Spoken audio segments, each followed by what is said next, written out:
Rider sa Ilocos Sur na magpapagasolina lang sana nabulaga sa sawa na nakita sa compartment ng kanyang motorsiklo.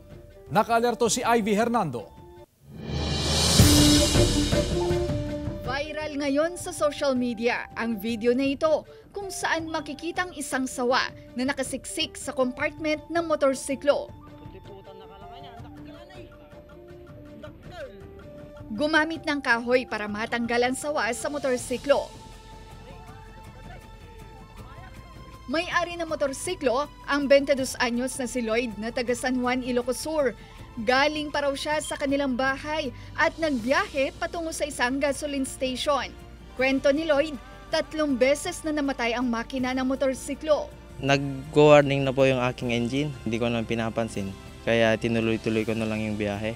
May narinig din daw siya at ipinagtaka ang gumagalaw sa motorsiklo pero di niya ito pinansin. Hanggang sa tumambad na lang ang sawa nang magpapagasolina na siya. Every time na nagbibiyahe ko, dinodouble check ko ng aking motor para makasigurado kung wala na po siya tsaka safe na po.